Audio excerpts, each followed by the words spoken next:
The rain was coming down like bullets that Tuesday night in Portland. Lisa pulled her thin jacket tighter as she hurried across the diner parking lot, her sneakers splashing through puddles that seemed to appear out of nowhere. She was bone-tired after pulling a double shift, but at least she had made decent tips today, maybe enough to buy Sophie those new school supplies she needed. Her old Honda sat under the flickering parking lot light, looking as worn out as she felt. Lisa had been nursing that car along for 3 years now, always one repair away from disaster. She turned the key and heard the sound every broke person dreads. Nothing. Not even a click. Just silence except for the rain drumming on the roof. "Come on, please," she whispered, trying again. Still nothing. Lisa rested her forehead against the steering wheel and took a deep breath. She couldn't afford a tow truck, let alone whatever was wrong with the engine. Her phone showed it was past 11, and Sophie was sleeping at Mrs. Rodriguez next door. At least her daughter was safe and warm. After sitting there for a few minutes watching the rain get worse, Lisa grabbed her purse and made a run for Joe's 24-hour diner across the street. The bell above the door chimed as she pushed inside, shaking water from her hair. The familiar smell of coffee and French fries wrapped around her like a hug. "Rough night?" asked Tom, the night manager, looking up from counting the register. "Car won't start," Lisa said, sliding into a booth near the window where she could keep an eye on her Honda. "Mind if I hang out here until the rain stops? I'll call for help in the morning." Tom nodded. He had always been kind to Lisa, sometimes even letting her take home leftover pie for Sophie. "Coffee's on the house. We've got another stranded soul tonight, too." That's when Lisa noticed him. A man in his 30s sat alone in the corner booth, wearing what looked like an expensive suit that was now wrinkled and damp. His dark hair was messy, and he kept running his hands through it while staring at his phone. Even from across the diner, she could see the frustration written all over his face. The man got up and walked to the counter, pulling out what looked like a very nice watch. Lisa couldn't help but overhear as he spoke to Tom. "Look, I know this sounds crazy, but my rental car was broken into downtown. They took my wallet, my phone charger, everything. I missed my flight, and I just need somewhere to wait until morning. This watch is worth more than enough to cover any trouble. Please." Tom shook his head firmly. "Sorry, buddy. Company policy. Can't have people sleeping in here. Liability issues, you know." The man's shoulders sagged. "I understand. Thank you anyway." Lisa watched him walk back to his booth and sit down heavily. He put his head in his hands, and something about the gesture reminded her of herself on so many difficult nights. She knew what it felt like to be stuck with no good options. To feel completely alone in a world that seemed designed to knock you down just when you thought you might be getting ahead. Without really thinking about it, Lisa stood up and walked over to his table. The man looked up, surprised. "Excuse me," she said, suddenly feeling a little foolish. "I couldn't help but overhear." "I'm Lisa." "Alex," he replied, attempting a tired smile. "And I'm having the worst travel day of my life." Lisa glanced out at the storm, then back at Alex. He didn't look dangerous, just tired and frustrated like she was.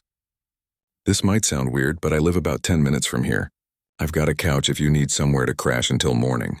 I know what it's like to be stuck." Alex blinked in surprise. "That's incredibly kind, but I couldn't impose on a stranger.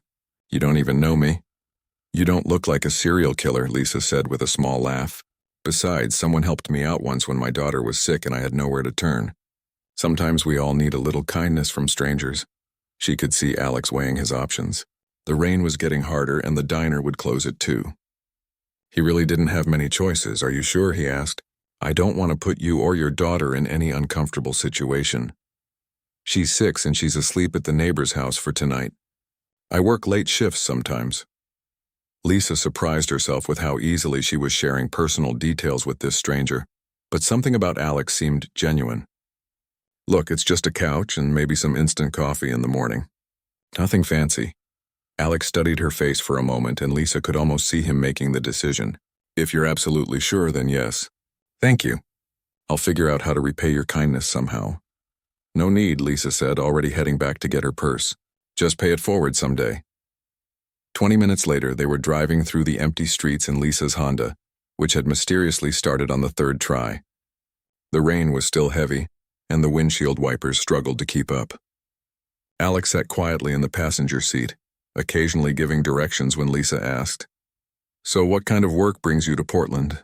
Lisa asked, making conversation to fill the awkward silence. Business consulting, Alex replied vaguely. Boring corporate stuff mostly. What about you? I'm a waitress at Murphy's Diner downtown. Been there about 3 years now. Lisa turned onto her street, a row of small apartment buildings that had seen better days. It's not glamorous, but it pays the bills. Mostly. She pulled into the parking spot in front of her building and turned off the engine. Fair warning, it's not much. My daughter and I are still getting back on our feet after some tough times. I'm grateful for any roof over my head tonight, Alex said sincerely. Lisa led him up the narrow stairs to her second-floor apartment, fumbling with her keys at the door marked 2B. The hallway smelled like someone was cooking curry, and she could hear a television playing too loudly from one of the other units. Home sweet home, she said, opening the door and flicking on the lights. The apartment was small but clean. A tiny living room with a worn couch and coffee table, a kitchen with just enough room for 2 people to stand, and Lisa could see a narrow hallway that probably led to a bedroom and bathroom. The walls were bare except for a few of what were obviously a child's drawings taped up near the kitchen. It's perfect, Alex said, and something in his voice made Lisa think he actually meant it. The bathroom's down the hall and I'll grab you a pillow and blanket. Are you hungry? I think I have some leftover soup from yesterday. Alex shook his head. You've already done more than enough. Seriously, I can't thank you enough for this. Lisa disappeared into what he assumed was her bedroom and returned with bedding. As she made up the couch, Alex found himself looking around the small space. Despite its size and obvious age, there was something warm about it.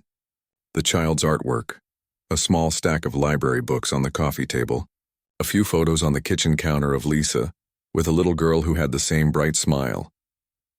Sophie's at a sleepover next door, Lisa explained, noticing him looking at the photos. She'd probably want to interrogate you about where you're from and what your favorite color is. 6-year-olds are curious about everything. She looks like a sweetheart, Alex said, and meant it. She's my whole world, Lisa replied simply, smoothing the blanket one final time. Okay, you should be all set. Help yourself to anything in the kitchen if you get hungry or thirsty during the night. As Lisa headed toward her bedroom, Alex called after her softly.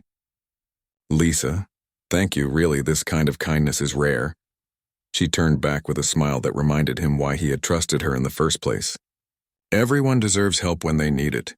Sleep well, Alex. And with that, she disappeared down the hallway, leaving Alex alone in the quiet apartment, listening to the rain against the windows and wondering when was the last time anyone had shown him such uncomplicated human kindness. The next morning arrived with weak sunlight filtering through Lisa's thin curtains. Alex woke up to the sound of small feet running down the hallway and a child's voice calling out excitedly. Mom! Mom! Mrs. Rodriguez said you brought someone home. Is it a robber? Are we gonna call the police? Alex sat up quickly, running his hand through his messy hair just as a little girl with dark curls and bright eyes peeked around the corner. She was wearing pajamas covered in unicorns and held a stuffed elephant under one arm. You must be Sophie, Alex said with a smile, trying to look as non-threatening as possible. Sophie studied him carefully, the way only 6-year-olds can, like she was deciding whether he belonged in their world or not. Are you the man Mom helped last night? That's right. Your mom was very kind to me when I was stuck in the rain. Mom helps lots of people, Sophie announced matter-of-factly. She gave our last box of cereal to Mr. Johnson upstairs when his food stamps didn't come. And she always gives extra fries to the homeless man who comes to her restaurant. Lisa appeared behind Sophie, still in the clothes from the night before, looking slightly embarrassed. Sophie, honey, let the poor man wake up properly before you start interrogating him. I was just being friendly, Sophie protested. You always say we should be nice to guests. Alex couldn't help but laugh. She's fine. I like curious kids. Shows they're smart. Sophie beamed at the compliment while Lisa headed to the kitchen. I hope you're okay with cereal for breakfast. It's about all I've got until I go grocery shopping tomorrow. Cereal sounds perfect, Alex said, folding up the blanket Lisa had given him. As Lisa moved around the small kitchen, Alex noticed how efficiently she worked in the limited space. She set out 3 bowls, opened what looked like a generic brand cereal box, and poured milk that she sniffed first to make sure it was still good. Sophie climbed onto one of the 2 chairs at the tiny table and patted the seat next to her. You can sit by me. she announced. But you have to tell me about yourself first. Mom says it's important to know people before you eat with them. Alex sat down, accepting the bowl Lisa handed him.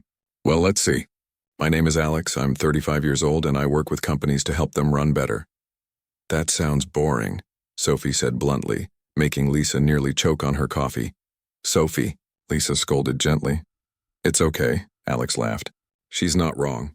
It can be pretty boring sometimes. What about you, Sophie? What do you like to do?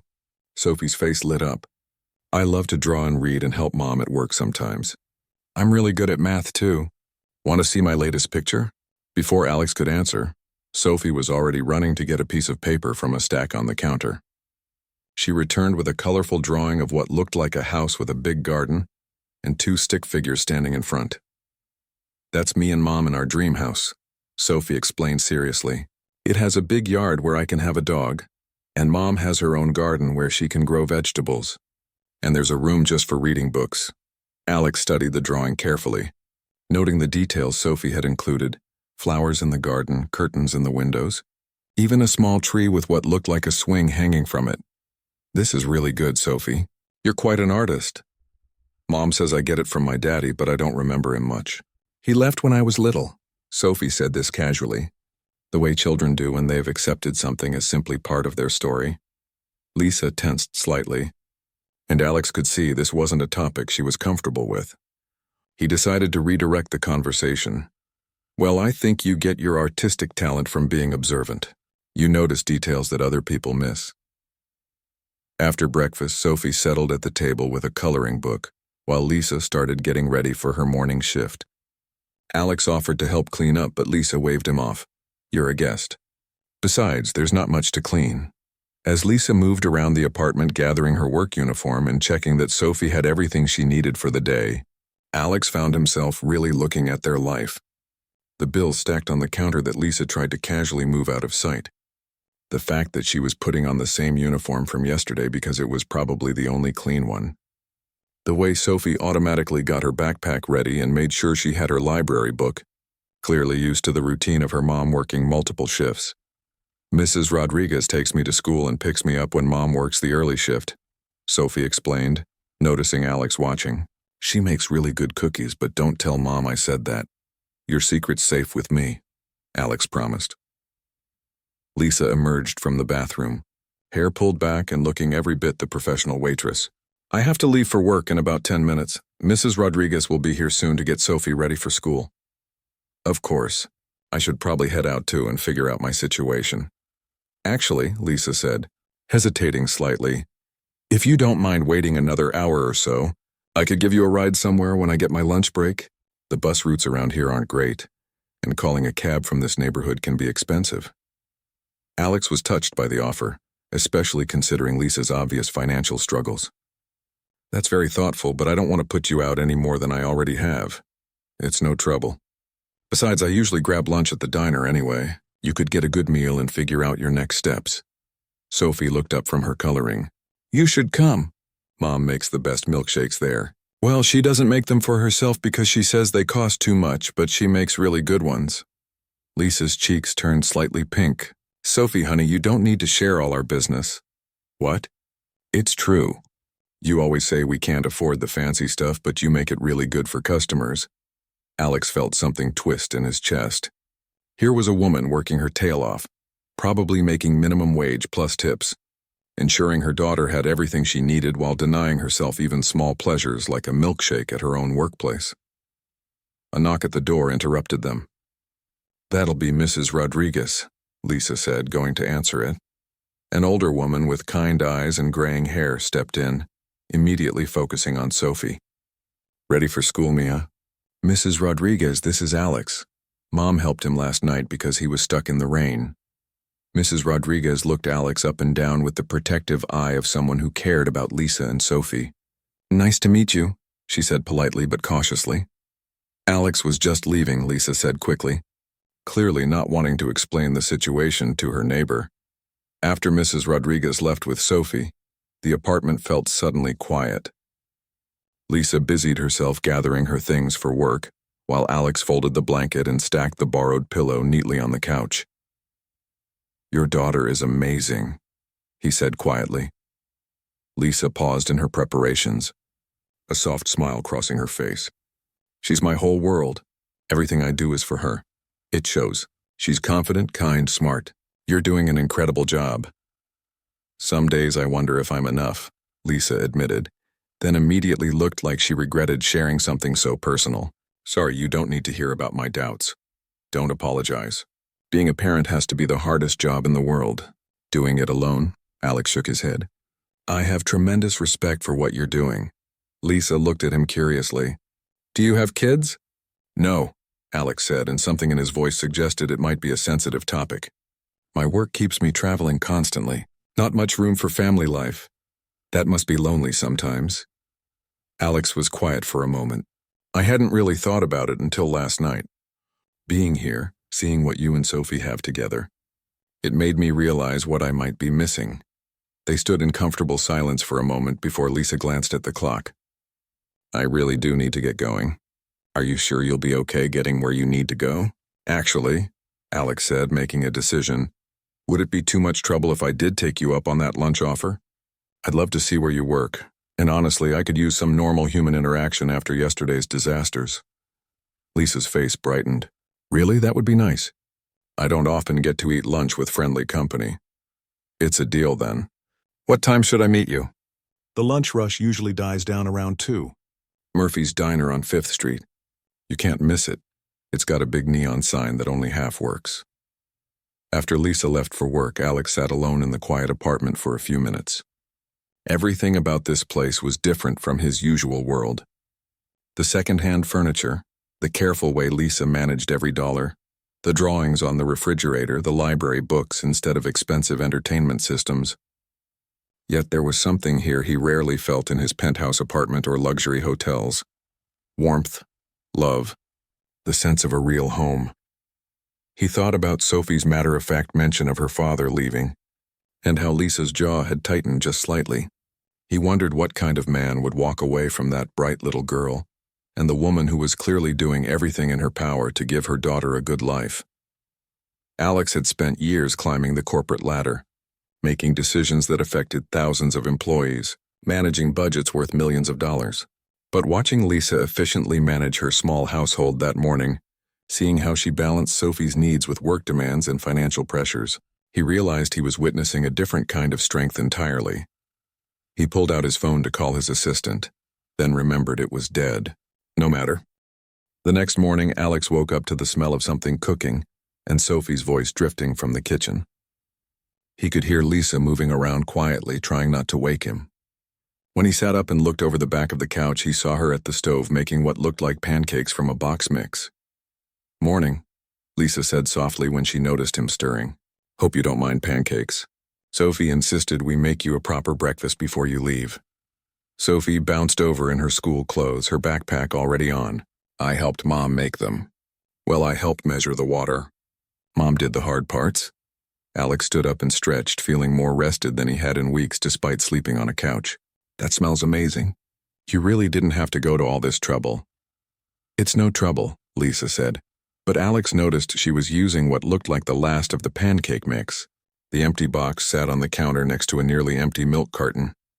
As they sat down to eat, Alex found himself really looking at the small details of their morning routine. Lisa gave Sophie the bigger pancakes and took the smallest one for herself. She poured Sophie a full glass of orange juice but just had coffee for herself. When Sophie asked for syrup, Lisa carefully measured out just enough, then put the bottle away without using any on her own pancakes. These are delicious, Alex said, and he meant it. They were simple box mix pancakes, but there was something about eating breakfast with people who genuinely cared about each other that made everything taste better. Mom's the best cook, Sophie declared. She makes really good spaghetti too, and sometimes she makes cookies when we have extra money for chocolate chips. Lisa's cheeks turned pink. Sophie, eat your breakfast or you'll be late for school. After Sophie finished eating, she ran to her room to get her favorite stuffed animal, the same elephant she'd been carrying the day before. She came back and set it next to Alex's plate. This is Mr. Peanuts, she announced seriously. He brings good luck. You can borrow him today in case you need it. Alex was touched by the gesture. Are you sure? He looks pretty important. He is important, but Mom says when someone helps you, you should help them back. Since you don't have any luck right now, Mr. Peanuts can share his. Lisa smiled at her daughter's logic. That's very thoughtful, sweetheart. A car honked outside. That's Mrs. Rodriguez, Sophie said, grabbing her backpack. She gave Lisa a quick hug, then surprised Alex by hugging him too. Thanks for being Mom's friend. She doesn't have very many grown-up friends.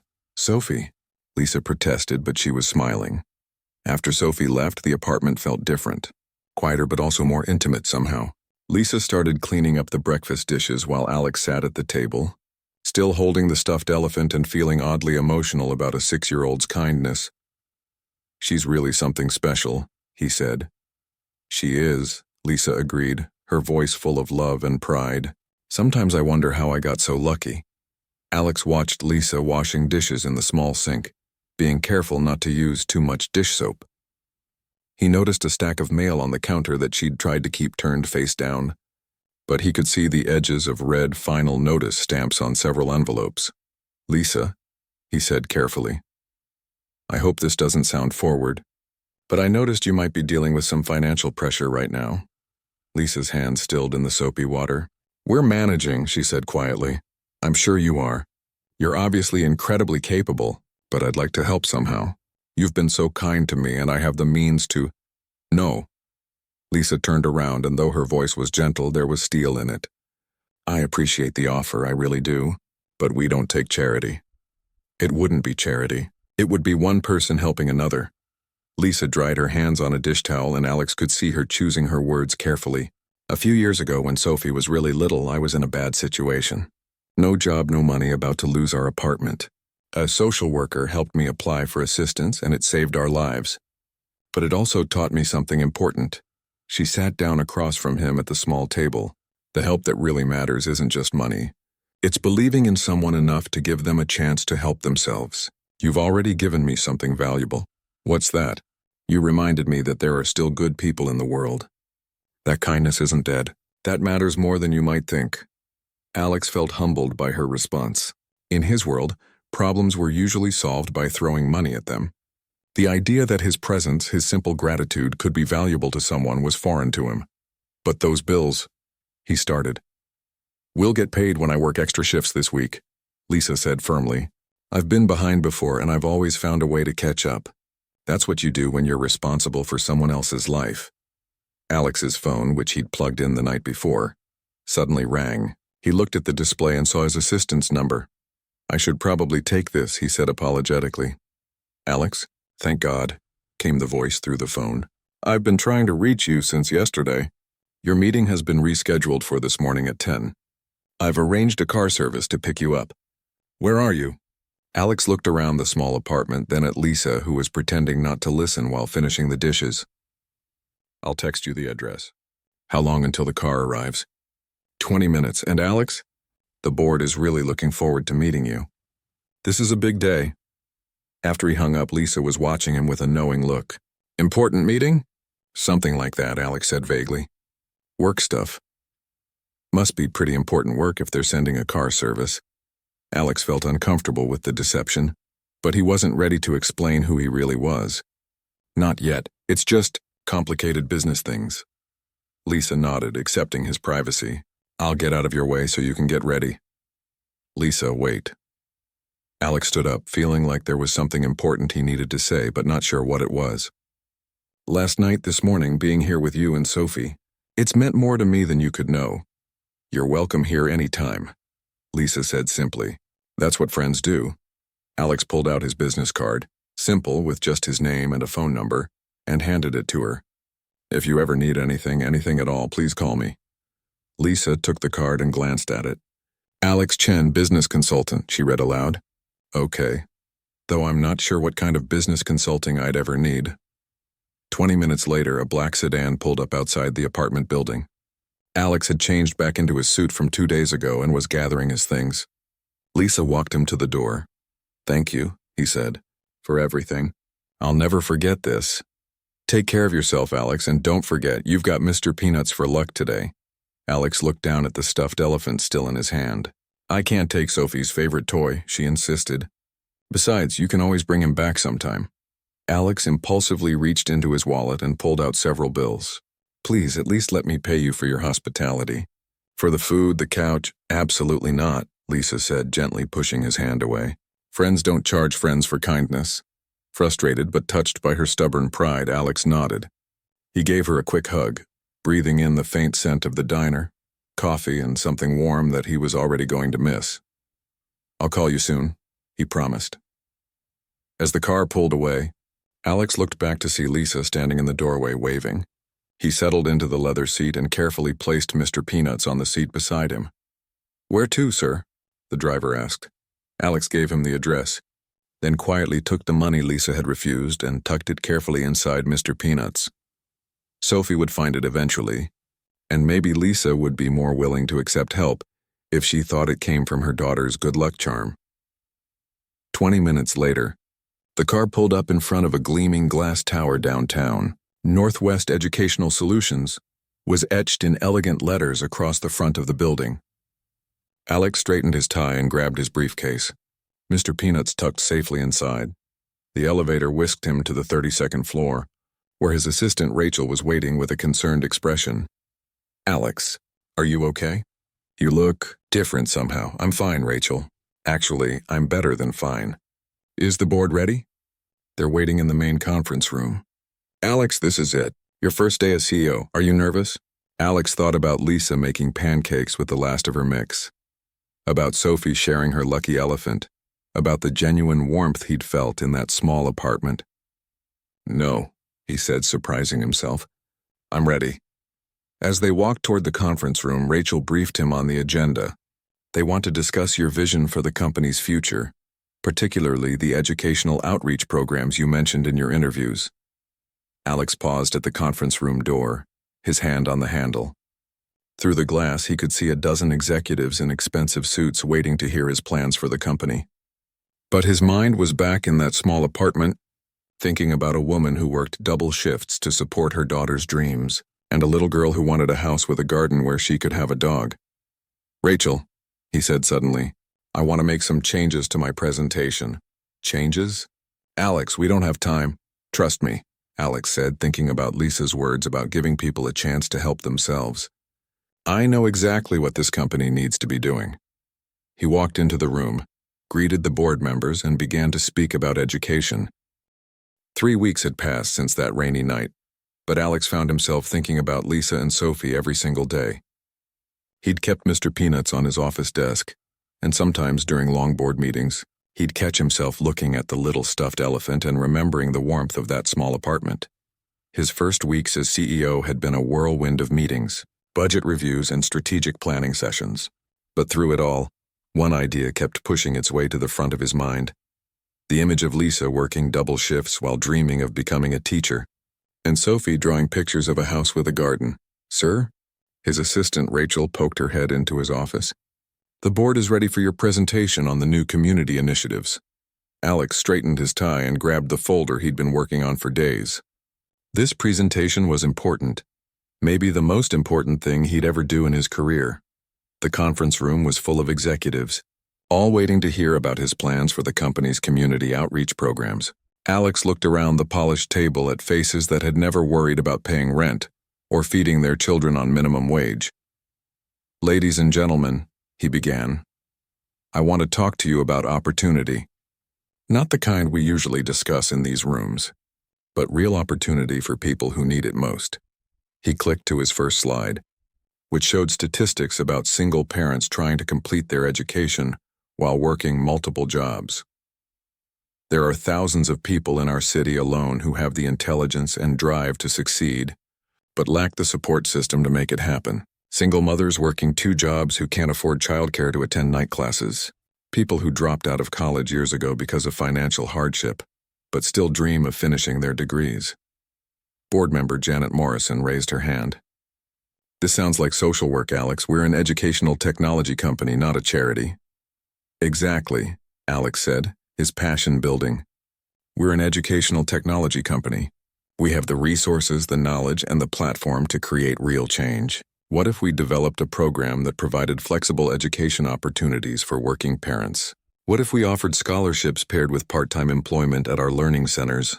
He thought about Lisa's dignity when she'd refused his money, her insistence that the help that really mattered was giving someone a chance to help themselves. "This isn't charity," Alex continued. "This is investment in human potential.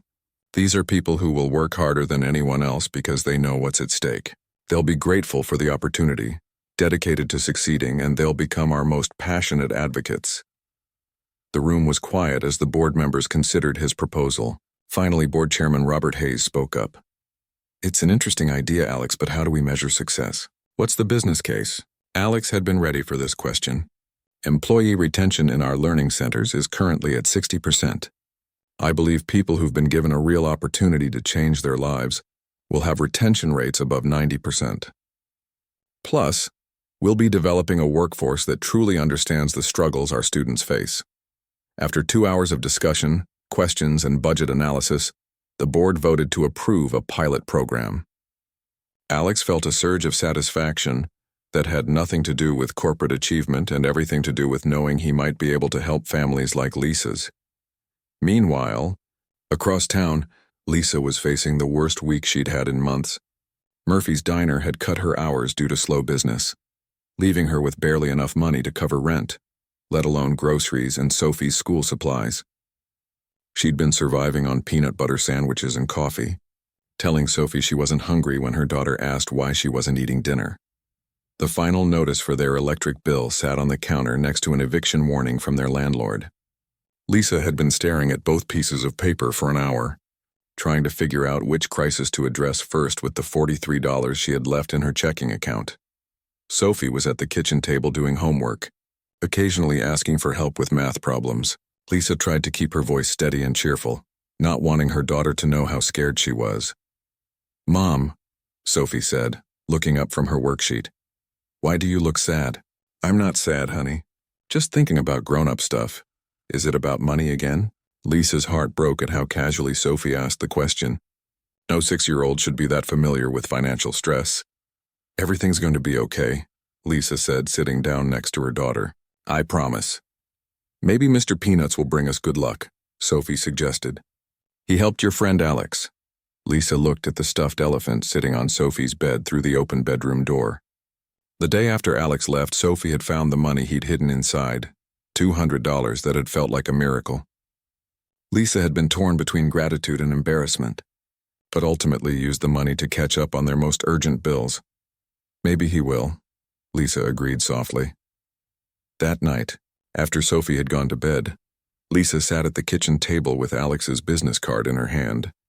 She'd looked at it dozens of times over the past 3 weeks, always talking herself out of calling.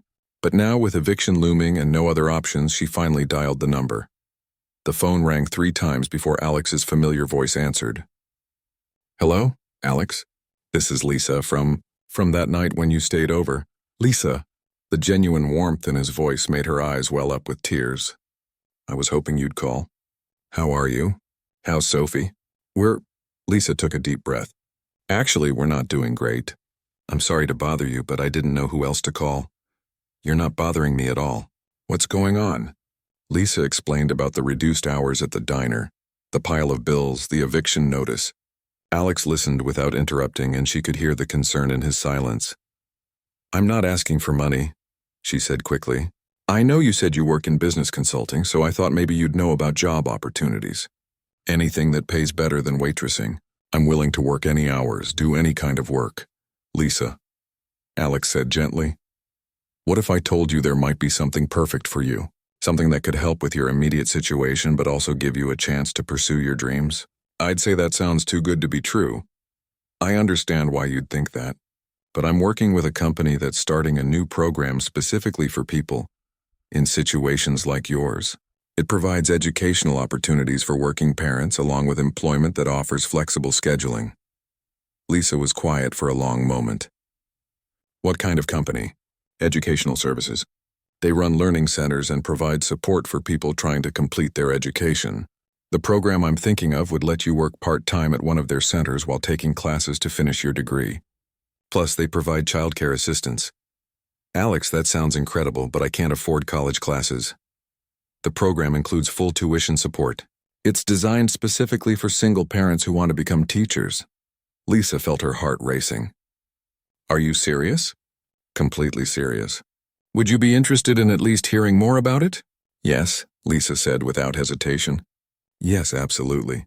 Great, can you come in for an interview tomorrow afternoon? I can arrange it for whenever works with Sophie's schedule. After they hung up, Lisa sat in her quiet apartment feeling something she hadn't felt in months. Hope. It seemed impossible that this opportunity had appeared exactly when she needed it most. But maybe Sophie was right about Mr. Peanuts bringing good luck. The next morning, Lisa spent her last few dollars on gas and drove to the address Alex had given her. Northwest Educational Solutions occupied a beautiful glass building downtown that made her feel underdressed in her one nice blouse and dress pants. At the reception desk, she gave her name and said she was there for an interview. The receptionist smiled warmly and directed her to the elevator. 32nd floor, the woman said. Someone will meet you when you get off. As the elevator climbed higher and higher, Lisa's nervousness grew. This was clearly a major corporation, not the small business she'd imagined when Alex talked about consulting work. What was she doing here? The elevator doors opened to reveal an elegant hallway with floor-to-ceiling windows overlooking the city. A young woman in a professional suit approached her with a friendly smile. Ms. Garcia? I'm Rachel, Mr. Chen's assistant. He's waiting for you in the conference room. Lisa followed Rachel down the hall, her mind racing. Mr. Chen. Alex's last name was Chen, but this felt like more than a coincidence. When Rachel opened the door to a large conference room, Lisa's confusion turned to shock. Sitting at the head of a polished conference table, wearing an expensive suit and looking every inch the corporate executive, was Alex. But on the table beside his papers sat a small stuffed elephant that Lisa recognized immediately. Hello, Lisa, Alex said, standing up with a slightly nervous smile. I think it's time I properly introduced myself. Lisa stared at him, pieces of a puzzle clicking into place. The expensive watch he'd tried to trade at the diner. The way he'd avoided talking about his work. The car service that had picked him up from her apartment. You're not a business consultant, are you? She said quietly. I am, in a way, Alex replied. But I'm also the CEO of this company. And Lisa, everything I told you about this program is absolutely true. We created... Lisa stared at Alex across the polished conference table, her mind trying to process what she'd just learned. The man who had slept on her couch, eaten cereal with her daughter, and helped fold laundry was sitting in front of her wearing a suit that probably cost more than she made in 3 months. You're the CEO, she said slowly, as if saying it out loud would help her believe it. I am, Alex confirmed, his voice gentle, and I know this must be confusing and maybe even upsetting. I should have told you the truth from the beginning. Lisa felt a mix of emotions washing over her, embarrassment, anger, confusion, and underneath it all, a deep sense of betrayal. So what was that night?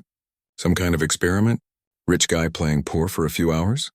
No, Alex said firmly, leaning forward. Lisa, that night was the most real I'd felt in years. Everything about it, everything I told you about myself was true. I just left out the part about my job title. Left out? Lisa's voice rose slightly. You told me you were a business consultant. I showed you my bills, my problems, my whole life, thinking you were just a normal person having a bad day. Alex ran his hand through his hair, the same gesture she remembered from that first night at the diner. I know how this looks, but when I was sitting in that diner with nothing, when my phone was dead and my wallet was stolen, I wasn't a CEO. I was just a guy who needed help, and you helped me. Lisa stood up abruptly, pacing to the window that overlooked the city. From up here, she could see the neighborhood where her apartment was, though it was too far away to make out individual buildings. Do you have any idea how this feels? She asked, not turning around. I spent 3 weeks thinking about that night, about how nice it was to help someone and have them be genuinely grateful. And now I find out you could have bought my whole apartment building with pocket change. Lisa, please sit down. Let me explain. She turned back to face him, and Alex could see tears threatening in her eyes. Explain what? That you felt sorry for the poor single mom? That this whole program is some kind of charity case because you met one struggling family? It's not charity, Alex said earnestly. And it's not pity. It's opportunity. Real opportunity. Lisa sat back down, but her posture was guarded. How can I believe anything you say now? Alex was quiet for a moment, then reached over and picked up Mr. Peanuts from the table. Because of this, Because your daughter trusted me with her most precious possession. Because you taught me something I'd forgotten in all my years of corporate success. And what's that? That the most valuable thing any of us can give each other isn't money or connections or business opportunities. It's belief. You believed I was worth helping when I was a stranger with nothing. You believed in treating people with dignity and kindness just because they're human beings. Lisa felt some of her anger melting, but she wasn't ready to let go of it completely. So you created this program because you felt guilty? I created this program because I realized something, Alex said. For years I've been in the business of education, but I never really understood what education meant. I thought it was about technology and systems and efficiency. But that night in your apartment, watching you help Sophie with her homework after working a double shift, seeing how much you sacrificed so she could have a better future, that's when I understood what education really is. Which is hope, practical, tangible hope, and the belief that someone's circumstances right now don't define what they're capable of achieving. Lisa looked down at her hands, still trying to process everything. The money you left in Mr. Peanuts, how much can you actually afford to lose? Alex almost smiled at the question. I could lose that much money every day for the rest of my life and never notice it was gone. Then why hide it? Why not just give me a check? Because you would have torn it up, Alex said simply. And because the money wasn't the point. Sophie's generosity, your kindness, the way you both made a complete stranger feel like family. That can't be bought. There was a soft knock on the conference room door, and Rachel poked her head in. I'm sorry to interrupt, but Ms. Garcia, your daughter is here. Sophie? Lisa looked confused. What do you mean she's here? Alex looked slightly embarrassed. I might have arranged for Mrs. Rodriguez to bring her by after school. I thought she'd want to be part of this conversation. Before Lisa could respond, Sophie burst through the door, her face lighting up when she saw Alex. Alex! Mrs. Rodriguez said you work in this big building. Did you become the boss of something? Something like that, Alex said, grinning as Sophie ran over to hug him. And look, Sophie pointed at Mr. Peanuts on the table. You brought him to work. I told you he was good luck. Lisa watched her daughter chattering excitedly with Alex, and something in her chest loosened. Whatever complicated emotions she had about Alex's identity, Sophie's joy was uncomplicated and real. Mom, Alex has the coolest office, Sophie announced. And Rachel showed me around, and there's a whole room just for reading. Can we live here? We can't live here, honey, Lisa laughed. This is where people work. Actually, Alex said carefully, there is something we should talk about. Sophie, do you remember how your mom always talks about wanting to be a teacher? Sophie nodded vigorously. She's going to be the best teacher ever. She already teaches me everything. Well, what if I told you there was a way for your mom to go to school to become a teacher, and while she's learning, she could work here helping other kids learn too? Sophie's eyes went wide. Really? Mom could work in the reading room. Alex looked at Lisa. The program is real, Lisa. It's not charity, it's not pity, and it's not because I feel guilty. It's because we need people like you, people who understand what it means to work hard for something you believe in. Lisa was quiet for a long moment, looking between Alex and Sophie. Finally, she spoke. What exactly would this program involve? 20 hours a week working at our new community learning center, which opens next month. Flexible scheduling around your class schedule. Full tuition coverage for your education degree. And yes, childcare assistance so Sophie can be in our after-school program while you work. And in exchange? In exchange, you help us build something that actually matters. You help design programs for other parents in situations like yours. You bring your real-world experience to help us understand what families actually need, not what we think they need. Sophie tugged on Lisa's sleeve. Mom, say yes, please. I want to see you be a teacher. Lisa looked at her daughter's hopeful face, then at Alex, who was watching her with an expression that reminded her of that first night. Genuine, patient, kind. There's one condition, she said finally. Name it. I want to earn this. Real work, real expectations, real accountability. If I mess up, if I don't meet standards, I'm out. No special treatment because we're friends. Alex smiled. Deal, though I should warn you, I'm a pretty demanding boss. Good, Lisa said, standing up and extending her hand. I wouldn't want it any other way. As they shook hands, Sophie cheered and hugged them both. This is the best day ever.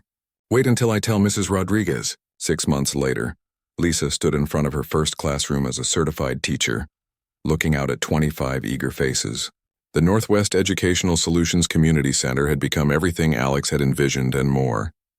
Lisa had not only completed her degree with honors, but had helped design the curriculum that was now being used in centers across 3 states.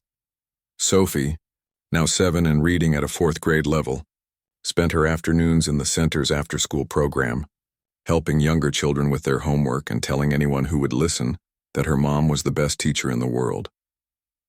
Alex visited the center regularly, not as CEO making official visits, but as someone who genuinely cared about the work being done there. He'd kept Mr. Peanuts on his office desk, a reminder of the night that had changed everything.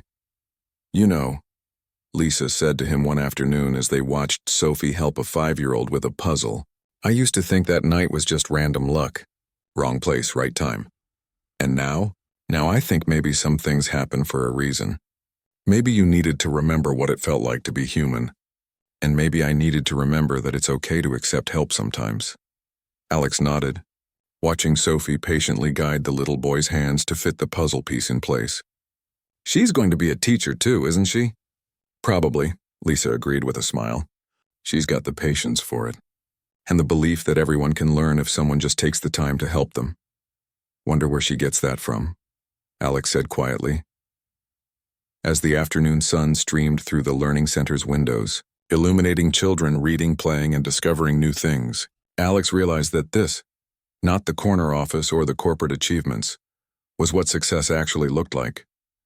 It looked like hope becoming reality, one family at a time, and it had all started with a stranger's kindness on a rainy night, when the most powerful thing 2 people could share was simple human decency.